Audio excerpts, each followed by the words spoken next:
This is how I would direct The Amazing Spider-Man 3. The opening scene picks up right after the end of No Way Home as we see Peter returning through the portal to his own universe. Exhausted and tired, he starts swinging through the city heading towards his apartment, muttering to himself that he's all alone again. As he's about to reach his apartment, he hears helicopters and sirens as news reports that subjects have broken out of Oscorp's containment facility. As Peter is about to reach Oscorp, we get flashbacks to his time as Spider-Man before the events of No Way Home. The flashbacks show us Peter fighting and putting away the Sinister Six over the years and even badly injuring some like the Vulture. Once Peter reaches Oscorp, he finds out they've been trying to recreate the spider that gave him his powers, and that in turn caused the power outage that allowed everybody to escape. Then we cut to a scene where Doc Ock has invited all the villains together for a meeting, explaining that individually we've all lost against Spider-Man and we have no hope against him unless we work together and you follow my lead.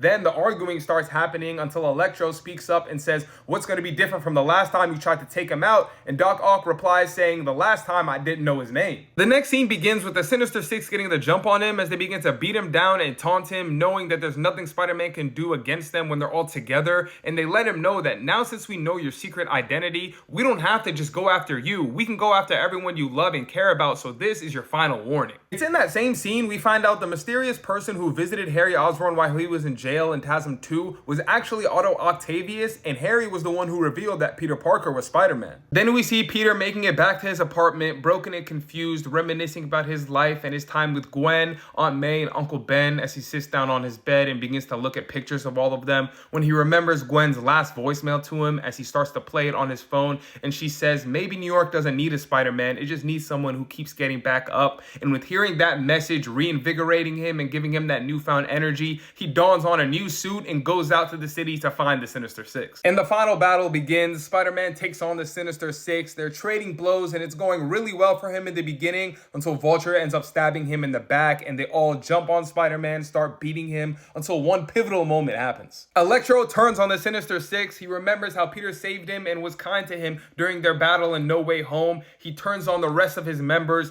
fights them, and gives Peter the opening he needs to take them all out individually. The film ends with Peter hanging his Spider-Man suit up for good, understanding that he has not given up, but he has found peace, and knows that New York has never needed a Spider-Man, but he will always be there to answer the call. Now, I know there's a lot of plot points and storylines that we could add to this to make it a lot better, but let me know what y'all think of my version and what you would want to see.